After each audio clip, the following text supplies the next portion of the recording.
Hi, this is Tutor Nick P, and this is Word Origins 194. The word origin today is reciprocal.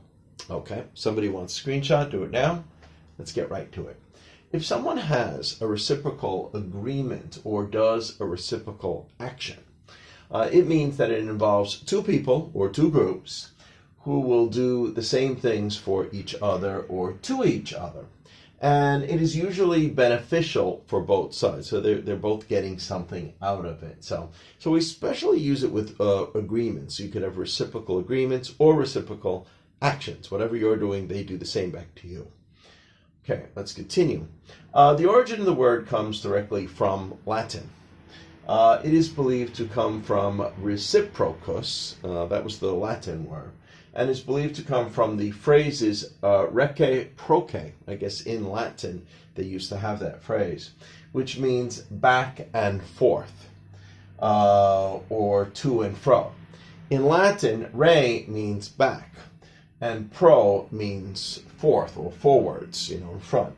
And K means and, so that's, rec, back, and then it's forth, and, so like both ways.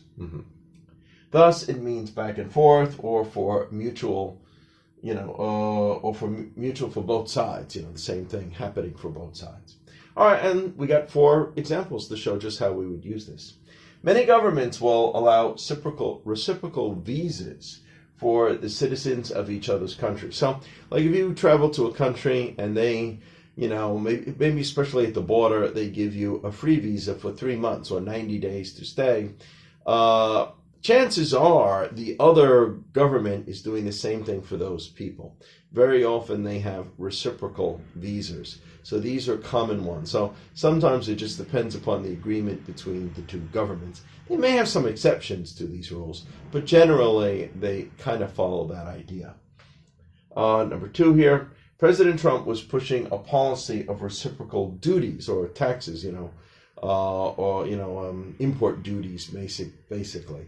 So there was a while there where they were talking about a trade war where, he's raising tax, but actually, no, it was kind of more like, well, whatever you're charging, you charge me, I'm going to charge you. And actually, it kind of works out better that way because it makes it harder for them to raise the taxes, because if they raise the taxes, he says reciprocal, it means he's going to raise it right back. So you're kind of raising it on yourself. If you raise it on your enemy, you raise it on yourself. So that kind of worked out for him in many ways because the trade policies or the duties were so lopsided against the U.S. that reciprocal was actually a good deal and a good way to go about it. All right, anyway, number 3. If someone does something nice for you, you should try to do a reciprocal gesture, meaning if they do something nice for you, you should think about trying to do something nice for them, especially as a way of saying thank you or something like that.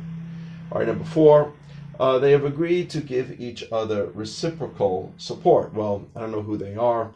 This could be in politics. This could be in business.